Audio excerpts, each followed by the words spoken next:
Bonjour, aujourd'hui nous sommes au col du Pourtalais dans les Pyrénées-Atlantiques. Nous sommes à la frontière entre l'Espagne et la France à 1794 mètres d'altitude. Le col du Pourtalais sépare la vallée d'Ossau avec la vallée de l'Athéna. Vous avez là à l'image le pic du Midi d'Ossau. C'était une frontière donc ici. Oui, maintenant il n'y a pas de frontière, mais autrefois c'est très important. Ici même, c'est la frontière. Et juste à ce côté, il s'appelle Pays la Lune, il y a autrefois un mur en pierre. Et ici, à notre côté, et juste à de la neige, il y a la marque, les bornes, c'est marqué des numéros 1 jusqu'à le numéro 300. C'était des numéros pour représenter la frontière, des bornes pour délimiter. Des bornes limitées. Vous êtes à 1 mètre, vous êtes ici, là, à côté. Là, je suis pas très loin. C'est vers où? À droite? Faites avec les bras à droite, à gauche. D'accord. C'est monte un peu plus, 2 mètres plus haut. Est-ce que tu vois les numéros de la frontière? Non, je ne vois pas les numéros de la frontière. Plus haut, c'est dans les rochers. Depuis 4 siècles, ça s'est marqué là-bas. Ça marque la frontière? Non, pas par là. On a trouvé. On a perdu la frontière. On a perdu la frontière.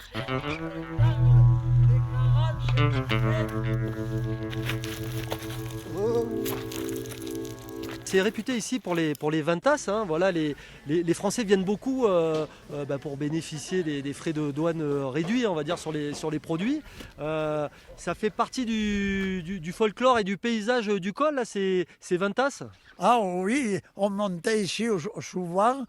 Toujours il y avait des rencontres entre la vallée d'Ossau, la vallée d'Athéna.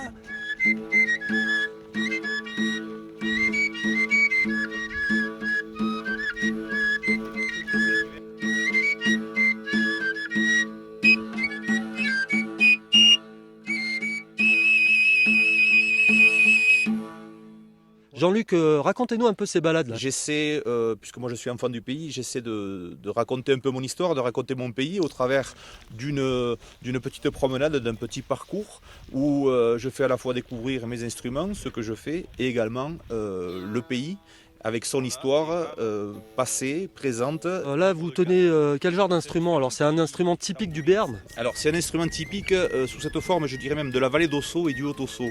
On l'appelle tambouri. C'est un instrument qui a toujours été joué chez nous. Cette musique fait partie intégrale de notre culture. Qu'est-ce que vous appréciez là dans ce genre de visite? Le chant, c'est agréable, c'est un bel instrument, le paysage.